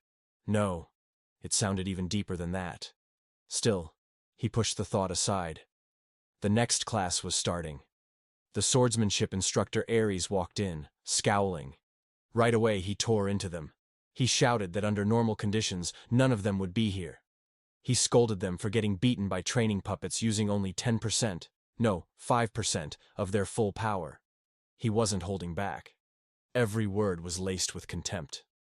Nam figured the guy was doing it on purpose, to break their egos right from the start. Then the instructor said something unexpected. "I'll teach you swordsmanship so that even if you die, you'll take your enemy's arm with you." And with that, training began. They were sent outside to jog. The instructor explained. The foundation of swordsmanship is physical strength. A technique backed by endurance becomes 2 or 3 times stronger. The students ran laps, hard laps. Soon, they were panting, legs burning. Some asked how long they had to run. Others realized, horrified, that they were only on lap 20. A few tried to cheat by using mana. The instructor caught them and punished them with push-ups, then made them start over. Nam smirked to himself. Rich kids. Always trying to cut corners. He remembered his own past, escaping to the demon world, surviving on instinct, no shortcuts. He earned everything the hard way. Finally, the instructor announced the end of the jog. When it ended, he dismissed the cadets who had completed all 50 laps, telling them to head to their dorms. The rest? They'd get extra lessons. Nam let out a long breath. What a day. Tired and sore, all he wanted was to go collapse in his room. As he walked toward the dorms, someone suddenly grabbed his shoulder. He froze and slowly turned around. His eyes widened. What's she doing here? He thought. Smiling politely, Nam asked if she was heading to the dorms and how her first day of class had gone. Renee didn't answer at first, making him wonder if something had annoyed her during class. He admitted to himself that the earlier chaos probably looked bad from the outside. Finally, Renee spoke. You're lacking training. Then, to Nam's surprise, she suggested they cool down together with a workout.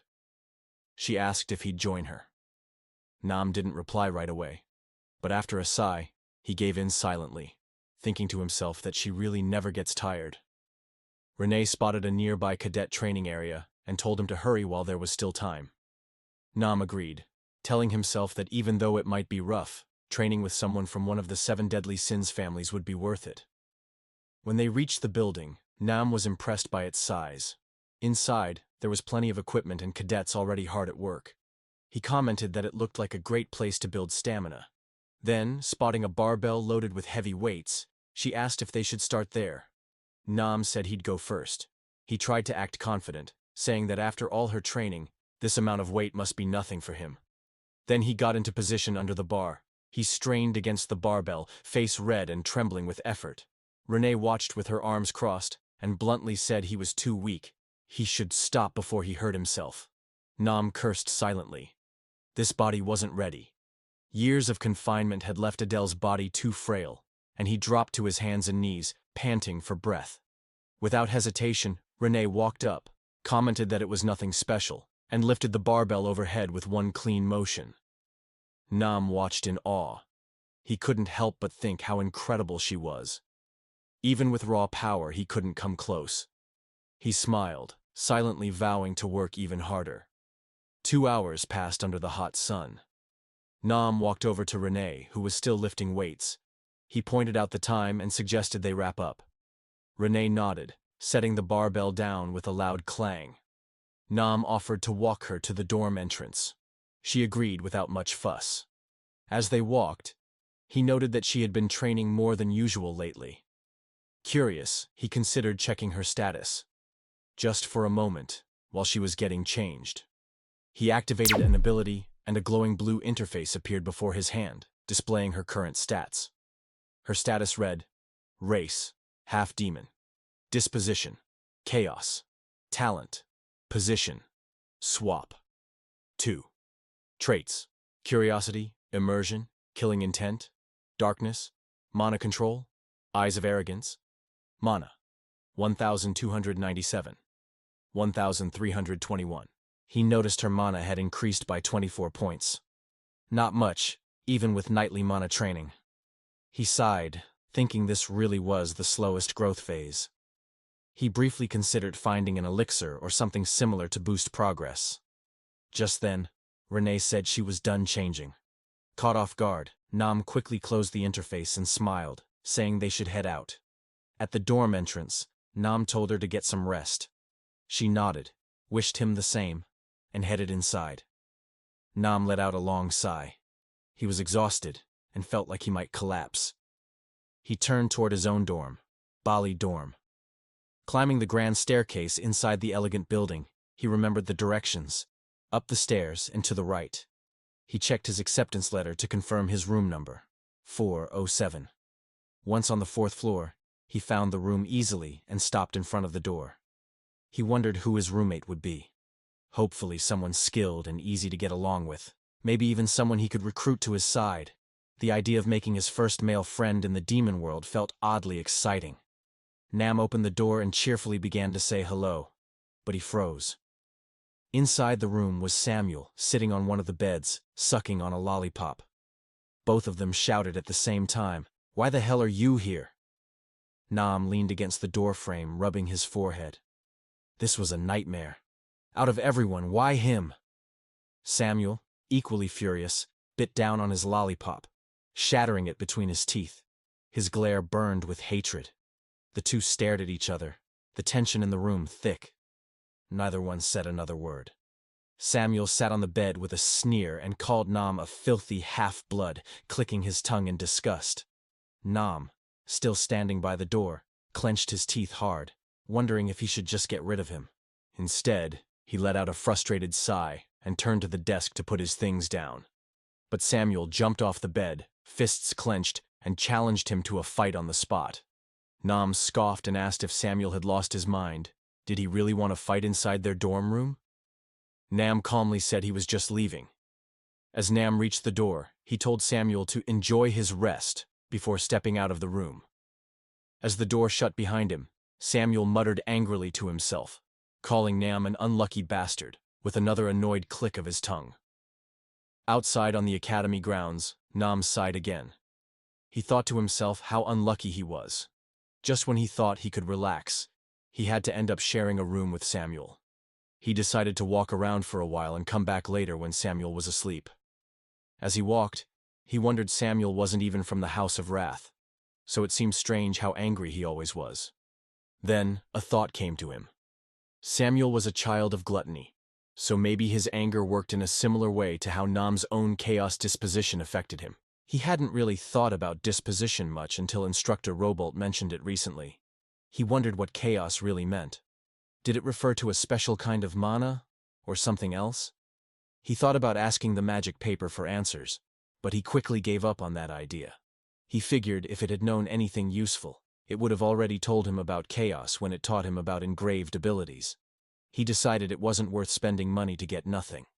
Frustrated that he still didn't know the answer, Nam made up his mind to find a quiet place and just train his mana technique instead. He walked into a nearby wooded area under the bright sky. Looking up at a tall tree, he noticed a small bird sitting on a high branch. He wondered if it was a sparrow.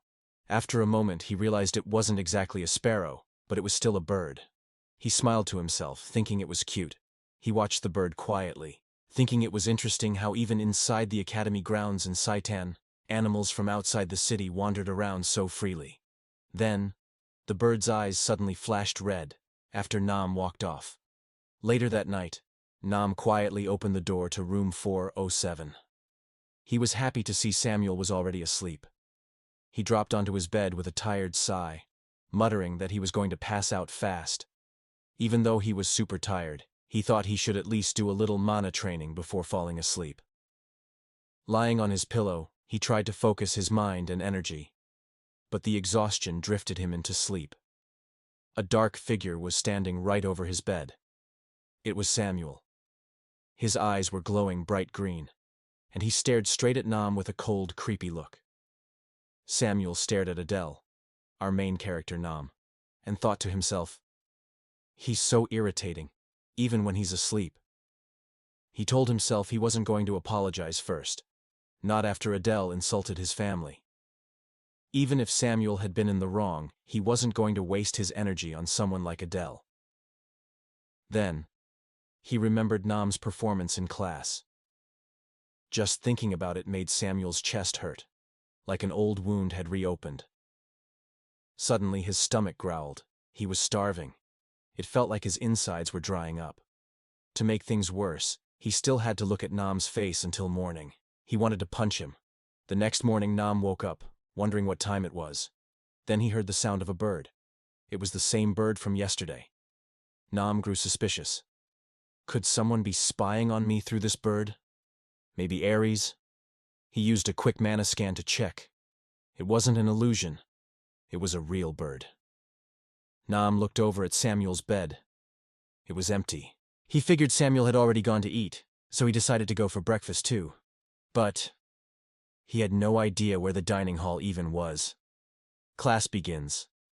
Instructor Idea walked into the classroom and greeted the students. Nam sat at his desk, tired and hungry. He'd gotten lost looking for the dining hall and missed breakfast. He worried if he could focus in class on an empty stomach. Then Idea announced something. "We have an announcement to make today. We're selecting a class president." One student asked, "How will the class president be chosen?" Idea replied, "We were going to vote, but I've changed my mind. I'll choose the class president myself." Laurel Fran instantly stood up, thinking she would be chosen. Nam thought, knowing Samuel's personality, there's no way it's him. Fran is the best choice. She may not be smart, but she's got charisma. There were a few whispers around the room suggesting Adele, Nam, might be chosen. But someone immediately dismissed the idea. Not him. He's half demon. It seemed obvious Fran would be picked. She kept hyping herself up. But Idea shut her down. "It's not you." Fran sat down, humiliated, again. Then Idea shocked the entire class. She said, "The new class president is Adele from the House of Pixie." Nam was completely stunned. A half-demon like me? As class president? That makes no sense.